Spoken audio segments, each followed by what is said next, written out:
નમસ્કાર ધોરણ 10ના વિદ્યાર્થી ભાઈઓ અને બહેનો, જનતા વિદ્યાલય જાળિયાથી આજના વર્ચ્યુઅલ ક્લાસમાં નવીનભાઈ દવેના નમસ્કાર. Good morning to all of you students. આજે આપણે ધોરણ 10ની પહેલી પોએમ, પહેલું કાવ્ય, જેના કવિ રવિન્દ્રનાથ ટાગોર, એનું પહેલું કાવ્ય માય સોંગ એ ભણવા જઈ રહ્યા છે. હું શરૂ કરું કાંઈ પણ એ પહેલાં તમારું પાઠ્યપુસ્તક, તમે વર્ગખંડમાં જ બેઠા છો એમ માની લો, અને તમારું પાઠ્યપુસ્તક પેજ નંબર 137 137 ઉપર ખોલો. એમાં માય સોંગ રવિન્દ્રનાથ ટાગોરનું પહેલું કાવ્ય તમને દેખાશે. મારે રવિન્દ્રનાથ ટાગોરની પણ થોડી વાત કરવી છે. જે મહાન કવિ છે આપણા, એની થોડી વાત કરીએ, કાવ્યની થોડી ભૂમિકાને સમજીએ, અને પછી માય સોંગ કાવ્યને રિસાઇટ કેમ કરવું, એનું રેસિટેશન કેમ કરવું, એનું પઠન કેમ કરવું. બધી કવિતાઓ ગાઈ શકાય નહીં. જે ગાઈ ન શકાય એને રિસાઇટ કરી શકાય, એનું પઠન કરી શકાય. કેમ કરી શકાય એ પણ મારે તમને શીખવવું છે. તો કવિતા શરૂ કરીએ એ પહેલાં રવિન્દ્રનાથ ટાગોર વિશે થોડી વાત કરીએ, કાવ્યની ભૂમિકા વિશે થોડી વાત કરીએ એ પહેલાં એના અઘરા સ્પેલિંગ જે કવિતાની પાછળ આપ્યા છે, જેટલા નોંધી શકાય મેં બ્લેકબોર્ડ પર પણ નોંધ્યા છે. પણ તમારી પાસે છે જ પાઠ્યપુસ્તકમાં, એ પાઠ્યપુસ્તક ખોલો એટલે ગ્લોસરી લખ્યું છે, ત્યાં એના અઘરા શબ્દો દેખાય છે. એનો અર્થ પહેલાં નોંધી લો, પછી આપણે કાવ્ય સમજવાની મજા આવશે. તો આટલા શબ્દો છે. પહેલું છે ફોન્ડ આર્મ્સ. ઉચ્ચાર લખો, ઉચ્ચાર મેં લખ્યો નથી, 3 ખાના પાડી દો રીતે: સ્પેલિંગ, પ્રોનાઉન્સિએશન અને મીનિંગ. આમાં લખો ફોન્ડ આર્મ્સ, એનો અર્થ લખો વિથ ઓપન આર્મ્સ, ખુલ્લા હાથે. બીજો સ્પેલિંગ છે ફોરહેડ, FOREHEAD, ફોરહેડ એટલે કપાળ, કપાળ, મસ્તિષ્ક. પછી બ્લેસિંગ. બ્લેસ ક્રિયાપદ તો આપણે વારંવાર સાંભળીએ છીએ, તો બ્લેસિંગ એટલે આશીર્વાદ. બ્લેસિંગનો અર્થ લખો આશીર્વાદ. પછી ફેન્સ. ફેન્સને તમે નાઉન તરીકે લ્યો તો ફેન્સ એટલે વાડ, બાઉન્ડ્રી. આપણે મકાન ફરતી કે શાળા ફરતી બાંધીએ છીએ, કાર્કિટ કહેવાય ગુજરાતીમાં, એને ફેન્સ કહેવાય. અહીંયા ક્રિયાપદ તરીકે વપરાયેલું છે ટુ ફેન્સ, એટલે રક્ષણ કરવું, એનો અર્થ લખો રક્ષણ કરવું. ત્યાર પછી to sit by your side, એનો અર્થ આમાં આપ્યો છે, એના કરતાં હું કહું છું એ લખો: તમારી બાજુમાં ઊભું રહેવું. કોઈની બાજુમાં ઊભું રહેવું. બાજુમાં ઊભું રહેવું એટલે આમ ઊભું રહેવાની વાત નથી, પણ યોગ્ય સમયે કોઈને મદદરૂપ થવું. કોઈની બાજુમાં ઊભું રહેવું એટલે આપણે દુઃખના સમયે પડખે ઊભું રહેવું. હાવ ઝડપથી ભાષામાં કહેવું હતો to sit by your side, તમારી પડખે ઊભું રહેવું, મતલબ તમને મદદરૂપ થવાની ભાવના રાખવી, એવો અર્થ કરવાનો. પછી અલુફનેસ, ALOOFNESS, અલુફનેસ એટલે એકલતા. બીજો શબ્દ છે લોનલીનેસ, એમાં પણ આપ્યો છે એકલતા. પછી ટુ વિસ્પર, ત્યાર પછીનો સ્પેલિંગ છે WHISPER. વિસ્પર એટલે ગણગણવું, ધીમેથી કાનમાં કંઈક કહેવું, ગણગણવું. પછી ટુ ટ્રાન્સપોર્ટ. ટુ ટ્રાન્સપોર્ટ નો અર્થ થાય પરિવહન કરવું, એક સ્થળેથી બીજા સ્થળે જવું. અને છેલ્લો સ્પેલિંગ આપ્યો છે ઓન ધ વર્જ ઓફ, એનો અર્થ લખવાનો છે અનુભવની એકદમ નજીક, અનુભવની એકદમ પાસે. આશા રાખું કે તમે સ્પેલિંગ નોંધી લીધા છે. હવે આપણે કાવ્યમાં પ્રવેશ પછી કરીએ, પણ એના જે કવિ છે રવિન્દ્રનાથ ટેગોર, ઇંગ્લિશ શાળાની અંદર તમે જાઓ, મેં ઇંગ્લિશ મીડિયમ સ્કૂલમાં પણ કામ કરેલું છે અને મને બરાબર બાળકો ખબર છે કે ત્યાં રવિન્દ્રનાથ ટાગોર, આપણે ટાગોર ઉચ્ચાર કરીએ છીએ.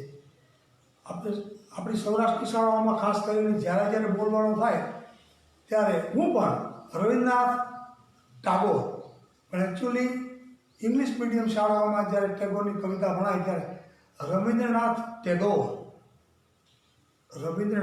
ટેગોર બોલે છે. એ ટેગોર બોલો કે ટાગોર બોલો, બે સાચું. રવિન્દ્રનાથ ટેગોરની કવિતા ભણીએ છીએ, એની થોડીક વાત કરું તો કોઈ પણ માણસની અંદર વિશેષતા હોય, એક વિશેષતા હોય, કોઈ પણ માણસ એક ક્ષેત્રમાં પારંગત હોય એવું બને. કોઈ સારો નાટ્યકાર હોય, કોઈ સારો નવલકથાકાર હોય, કોઈ સારો કવિ હોય, કોઈ સારો નૃત્યકાર હોય, કોઈ સારો સંગીતજ્ઞ હોય, કોઈ સારો ગીતકાર હોય. કોઈ પણ ક્ષેત્રમાં એક ક્ષેત્રમાં માણસ પારંગત હોઈ શકે.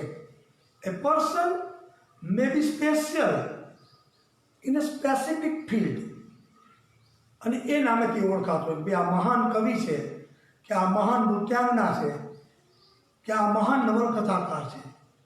રવિન્દ્રનાથ ટાગોરની સ્પેશિયાલિટી એ હતી બાળકો કે Rabindranath Tagore was an excellent poet, he was an excellent dancer, he was an excellent novelist, he was an excellent dramatist, he was an excellent painter. Rabindranath Tagore was excellent in so many fields. Rabindranath Tagore was excellent as a critic as well, and he got Nobel Prize for his collection of poems named Gitanjali. So he was a great poet of our country. અને એનું નામ સાહિત્ય જગતમાં સમગ્ર ભારત અને વિશ્વમાં બહુ આદર સાથે અને સન્માન સાથે લેવાય છે. એવા મહાન કવિની આ કવિતા માય સોંગ, એને આજે આપણે સમજવી છે, એને આજે આપણે ભણવી છે. રવિન્દ્રનાથ ટેગોરની વિશેષતા હતી કે ઘણા બધા ક્ષેત્રમાં એ ઉત્તમ હતા. એ સારા ચિત્રકાર હતા, સારા નવલકથાકાર હતા, સારા નાટ્યકાર હતા, સારા ચિત્રકાર હતા, સારા સંગીતજ્ઞ હતા. પોતે લખેલા કાવ્યો સુંદર રીતે પોતે ગાઈ શકતા. સારામાં સારા ક્રિટિક હતા, વિવેચક હતા. તો ઘણા બધા કૌશલ્યો, એમ ગુજરાતીમાં સાદી ભાષામાં કહેવું હોય તો ઠાંસીને ભેરાતા. એવી આ મહાન વિભૂતિને પહેલાં આપણે યાદ કરીએ, વંદન કરીએ, અને પછી આપણે કવિતાની શરૂઆત કરીએ છીએ. તો માય સોંગ એમાં શું આવે છે, થોડી વાત કરીને પછી કવિતાનું રેસિટેશન કરીને આપણે એને સમજવાનો પ્રયત્ન કરીએ છીએ. માય સોંગમાં કવિએ રવિન્દ્રનાથ ટેગોરની કલ્પના છે.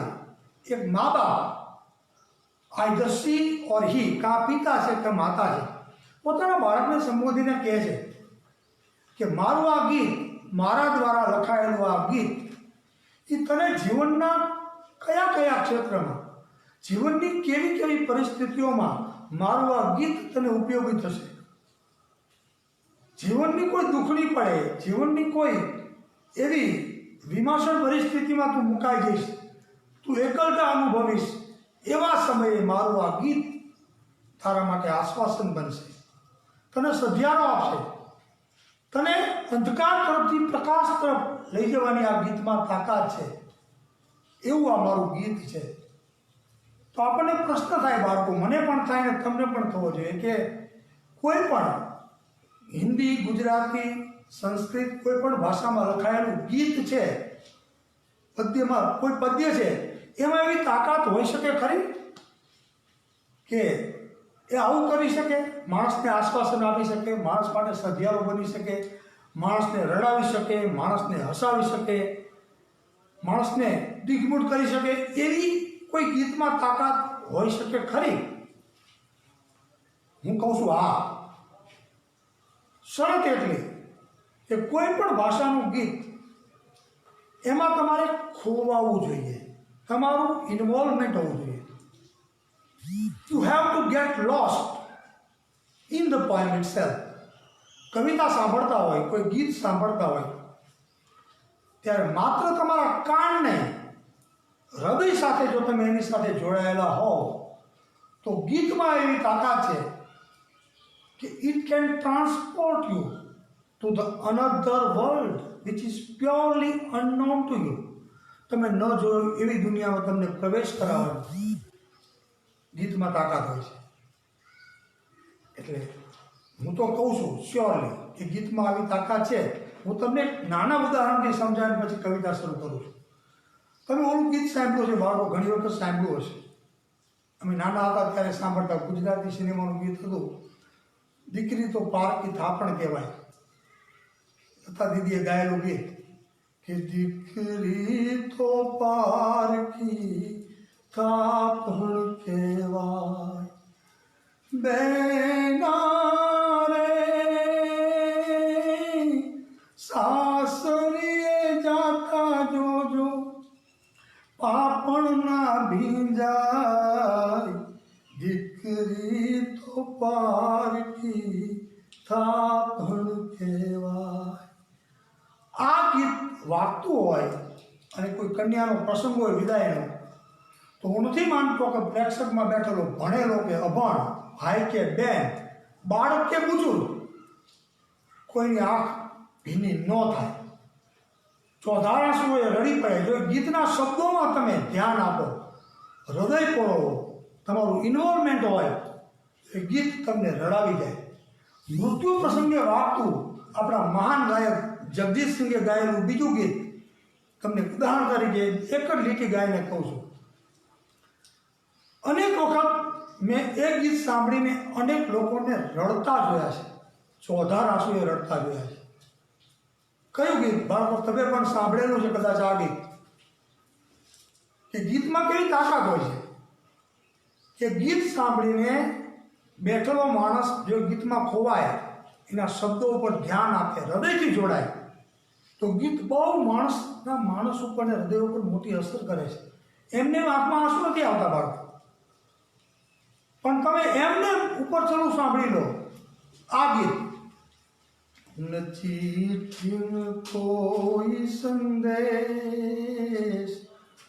જાને વો कौन सा देश जहाँ तुम चले गए. આ ગીત તમે સાંભળો અને એક એક શબ્દોને સાંભળો. હું રેડો છું અનેક વખત. પરિવારના નજીકના સ્વજનનું મૃત્યુ થયું હોય અને આપણે બેઠા હોય અને આ ગીત વાગે અને ન રડી પડે તો હૃદય વગરનો માણસ છે, ફિલિંગલેસ માણસ છે, ઇમોશનલેસ માણસ છે એમ હું કહીશ.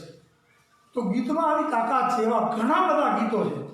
વિડીયોની મર્યાદા છે એટલે હું બધું તમને વધારે નહીં કહી શકું, પણ ગીતમાં એવી તાકાત છે કે માણસને ખડખડાટ હસાવી શકે, માણસને રડાવી શકે, ચોધાર આંસુએ રડાવી શકે.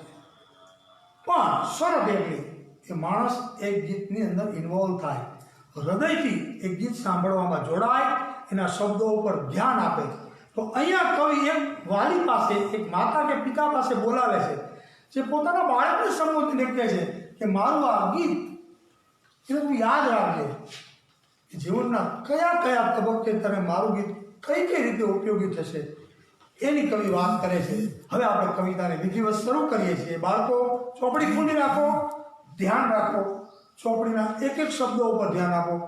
હું અહીંથી બોલતો જાઉં છું અને સમજાવતો જાઉં છું. કવિ કહે છે, The song of mine will weave its music around you, my child, like the fond arms of love. The song of mine will weave its music around you, my child. મારું આ ગીત, The song of mine will weave its music around you. મારું આ ગીત તારી આસપાસ ગુંજ્યા કરશે. એનો ગમગમાટ, એનો મગમગાટ તારી આસપાસ ઘૂમશે. પછી દ્રષ્ટાંત આપ્યું છે શેની જેમ, તો કે like the found arms of લવ, પ્રેમથી કે સ્નેહથી ફેલાયેલા બે હાથ કે જે તમને આલિંગન આપવા માટે આગળ વધી રહ્યા છે, એની જેમ હે બાળક, બેટા, ગુજરાતીમાં કહે બેટા, એમ મારું આ ગીત, મારા ગીતનું સંગીત એ તારી આસપાસ ગુંજ્યા કરશે, બે સ્નેહાળ હાથની જેમ. આગળ કહે છે, "The song of mine will touch your forehead like a kiss of blessing." આશીર્વચન આપવા માટે, આશીર્વાદની ચૂમી ગુજરાતીમાં કહેવું હોય તો, મા બાપ પોતાના બાળકને આશીર્વાદ આપવા માટે કપાળમાં પ્રેમ ભરી ચૂમી લે છે. "The song of mine will touch your forehead." forehead એટલે કપાળ. મારું આ ગીત એક આશીર્વાદના ચુંબનની જેમ, માતા પિતાનું સ્નેહભર્યું ચુંબન, સ્નેહભરી ચૂમી જે બાળકના કપાળમાં લાગે છે, અને માતા પોતાના બાળકને કપાળમાં ચૂમી લઈને આશીષ આપે છે, એ રીતે મારું આ ગીત એ તારા કપાળને સ્પર્શ કરશે, મતલબ ચૂમીનું કામ કરશે, આશીષનું કામ કરશે. "The song of mine will touch your forehead." મારું આ ગીત તારા કપાળને સ્પર્શ કરશે. કઈ રીતે કરશે? તો કે like A kiss of blessing. આશીર્વાદ આપવા કરાયેલું કપાળનું ચુંબન, માતા દ્વારા સ્નેહભર્યું પોતાના બાળકને આશીર્વાદ આપવા માટે કે જા બેટા, તું જે કાર્ય કરવા જાશ એમાં સફળતા, એને કિસ ઓફ બ્લેસિંગ કહેવાય. એવું કામ મારું આ ગીત તારા જીવનમાં કરશે. આગળ કહે છે, "When you are alone, it will sit by your side and whisper in your ear." એના સંતાનને કહે છે કે જ્યારે તું એકલો હોઈશ ત્યારે આ ગીત it will sit by your side, ત્યારે મારું આ ગીત તારી બાજુમાં બેસશે. એનું ગુજરાતી એનું આપણે જો એનો અનુવાદ કરીએ તો આવો થાય, પણ એનો ભાવાનુવાદ કરવાનો છે. આપણે કવિની ભાવનાને સમજવાની છે. દરેક વસ્તુ બાળકો અનુવાદથી ન સમજાય. ઘણી વખત અનુવાદ અંગ્રેજીમાં ગુજરાતીમાં કરીએ ને તો ઢંગધડા વગરનો થાય. એનો સ્થૂળ અર્થ કરીએ તો બાજુમાં બેસશે એવો મતલબ નહીં કરીએ તો કવિને શું કહેવું છે, એના ગુઢાર્થને સમજીએ તો કવિ એમ કહે છે કે "When you are alone, it will sit by your side and whisper in your ear." જ્યારે તું એકલતાનો અનુભવ કરીશ, જ્યારે તું એકલો હોઈશ, ત્યારે મારું આ ગીત તારો સધિયારો બનશે, તારી બાજુમાં બેસશે, મતલબ તને ઉપયોગી સાબિત થશે, તને નવી દિશા આપવાનું કામ કરશે, તારા કાનમાં કશું નવું કહેશે, તને કોઈક નવી શિખામણ આપશે, તારી દિશા બદલાવવાનો પ્રયત્ન કરશે. એકલા હોવું એટલે ભટકાઈ જવું. જીવનના કોઈ દુઃખભેરા માર્ગમાં તું ભટકાઈ ગયો હોઈશ, અટવાઈ ગયો હોઈશ, એવા સમયે મારું આ ગીત તારા કાનમાં કંઈક ગણગણશે, મતલબ તને કંઈક નવી વાત કરશે, તને કંઈક નવી દિશા આપશે અને તારો સધિયારો બનશે. સિટ બાય યોર સાઈડ મતલબ તારો મિત્ર બનીને તારી બાજુમાં મારું ગીત ઊભું રહેશે. એવી આ ગીતની શક્તિ છે. "When you are alone, it will sit by your side and whisper in your ear." હજી આગળ કહે છે, "When you are in the crowd," તું ટોળામાં હોઈશ, તું સમૂહમાં હોઈશ, "it will fence you about with aloofness." ત્યારે એકલતાથી મારું આ ગીત તારું રક્ષણ કરશે. "It will protect you." When you are in the crowd, it will fence you about with aloofness. એ તારું રક્ષણ કરશે, એકલતાથી તને દૂર કરશે. "My song will be like a pair of wings to your dreams." આગળ કહે છે એના સંતાનને કે મારું આ ગીત, "My song will be like a pair of wings." Like એટલે ના જેવું, લાઈકનો શું અર્થ કરવાનો? ના જેવું. પેર ઓફ વિંગ્સ એટલે પાંખોની જોડ. મારું આ ગીત પાંખોની જોડ બની રહેશે. શેના માટે? To your dreams. તારા જે સ્વપ્નાઓ છે એ સ્વપ્નાઓને આકાર આપવામાં, એને પ્રગતિની દિશામાં ઉડાડવા માટે, એને યોગ્ય દિશા આપવા માટે તે સ્વપ્ન સેવેલા છે કે મારે જીવનમાં આવા પ્રકારની પ્રગતિ કરવી છે. એ પ્રગતિને દિશા આપવા માટે હે બેટા, મારું આ ગીત એ પાંખોનું કામ કરશે. અને તારા સ્વપ્નને પાંખો આપશે, મતલબ તને દિશા આપશે. જ્યાં તું અટવાઈશ ત્યાં મારું આ ગીત તને દિશા સૂચન કરશે. It will give you direction, right direction. This song has this strength to give you the right direction of life. It will give you a pair of wings. એ તારા સ્વપ્નને પૂરા કરવામાં ઉપયોગી થશે. આગળ કહે છે, it will transport your heart to the worlds of the unknown. કોઈ અજાણ્યો પ્રદેશ જેમાં તે ક્યારે પ્રવેશ કર્યો નથી, જે પ્રદેશને તે ક્યારેય જોયો નથી, એવા અજાણ્યા પ્રદેશમાં, કંઈક નવી દુનિયામાં મારું આ ગીત તને ઊંચકીને લઈ જશે. મતલબ તને નવી દુનિયામાં પ્રવેશ કરાવશે, તને નવી દુનિયાની સફર કરાવશે, જ્યાં તું કંઈક નવું જાણીશ જે અત્યાર સુધી તે નથી જાણ્યું. મારું આ ગીત તને કોઈ નવા ફલક પર લઈ જશે. It will transport your heart to the worlds of the unknown. આગળ કહે છે, it will be like the faithful star overhead when dark night is over your way, over your road. જે રસ્તા ઉપર તું જાય છે, જીવનના રસ્તાની વાત છે, સ્થૂળ રસ્તાની વાત નથી. શું કહે છે? It will be like the faithful star overhead.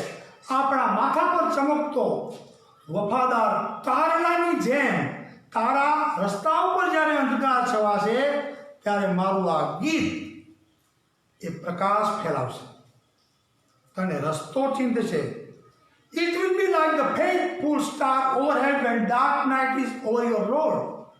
આકાશમાં રહેલો તારલો એ સૂર્યની ગેરહાજરીમાં જેમ અંધકારની અંદર થોડો પ્રકાશ ફેલાવે છે, એમાં મારું ગીત તારા રસ્તા ઉપર અંધકાર આવશે. મતલબ એવો કરવાનો કે તારા જીવનમાં ક્યારે અંધારું આવશે, દુઃખની પળ આવશે, તને જ્યારે દિશા નહીં સૂજે ત્યારે મારું આ ગીત એમાં થોડો પ્રકાશ ફેલાવવાનું, તને આશ્વાસન આપવાનું, તને રાહ ચીંધવાનું કામ મારું આ ગીત કરશે. My song will sit in the pupils of your eyes. મારું આ ગીત તારી આંખની પાંપણોમાં બેસી જશે. And will carry your sight into the heart of things. અને વસ્તુના હાર્દ સુધી, કોઈ પણ વસ્તુના મૂળ સુધી, એના હૃદય સુધી તને મારું આ ગીત દોરી જશે. કોઈ પણ વસ્તુ સમજવી તને અઘરી નહીં પડે. હાર્ટ ઓફ થિંગ્સ એટલે કોઈ પણ વસ્તુ તું શીખવા ધારીશ એના મૂળ સુધી મારું આ ગીત એ તને લઈ જશે. મૂળ સુધીની ઊંડાણની સમજણ મારું આ ગીત તને આપશે. તારી દ્રષ્ટિને ત્યાં સુધી ખેંચી જશે એવી આ ગીતમાં તાકાત છે. And when my voice is silent in death, છેલ્લે કવિ કહે છે, આમ તો કવિ જ કહે છે પણ બીજા પાસે બોલાવડાવે છે. શું કહે છે છેલ્લી લીટીમાં? કાવ્યનો પ્રાણ છે વિદ્યાર્થી મિત્રો. And when my voice is silent in death, my song will speak in your living heart. અંતે જ્યારે મારા જીવનનો અંત આવશે, જ્યારે મારો અવાજ રૂંધાઈ જશે, એટલે કે મારું મૃત્યુ આવશે, મારા મૃત્યુ સમયે જ્યારે મારો અવાજ રૂંધાઈ જશે ત્યારે પણ my song will speak in your living heart. ત્યારે પણ તારા જીવંત હૃદયની અંદર મારું આ ગીત હંમેશા ધબકતું રહેશે. કહેવાનો મતલબ કે આ મારું ગીત જીવનના હરેક તબક્કે કોઈ પણ ક્ષણે તને ઉપયોગી થશે, તારો સધિયારો બનશે. તો ગીતમાં આવી તાકાત હોય છે, આપણને આ ગીત દ્વારા જાણવા મળે છે. સુંદર મજાનું કાવ્ય છે. મેં તમને આખું કાવ્ય વ્યવસ્થિત રીતે સમજાવવાનો પ્રયત્ન કર્યો છે, પણ કોઈ પણ કાવ્ય ગાઈ શકાય જેવું નથી હોતું. Any poem which can not be sung can બી રિસાઇટેડ. જે કાવ્ય ગાઈ ન શકાય એનું રેસિટેશન થાય. તો ઝડપથી આ કાવ્યનું રેસિટેશન કરીને મારી વાતને પૂર્ણ કરું છું. ચોપડીમાં બરોબર ધ્યાન રાખજો, તમને કવિતા યોગ્ય ઉચ્ચાર સાથે વાંચતા આવડવી જોઈએ. The song of mine will weave its music around you, my child, like the fond arms of love. The song of mine will touch your forehead like a kiss of blessing. When you are alone, it will sit by your side and whisper in your ear. When you are in the crowd, it will fence you about with aloofness. My song will be like a pair of wings to your dreams. It will transport your heart to the worlds of the unknown. It will be a faithful star overhead when dark night is over your road. My song will sit in the pupils of your eyes and will carry your sight into the heart of things. And when my voice is silent in death, my song will speak in your living heart. This is the pure recitation of this poem. બસ ધન્યવાદ બાળકો. અહીં આપણી કવિતા આપણે પહેલું કાવ્ય પૂર્ણ કરીએ છીએ. આની એક્સરસાઇઝ શાંતિથી લખી અને મારા પર્સનલમાં મૂકજો. કાંઈ પણ પ્રોબ્લેમ હોય ત્યારે મને પૂછજો.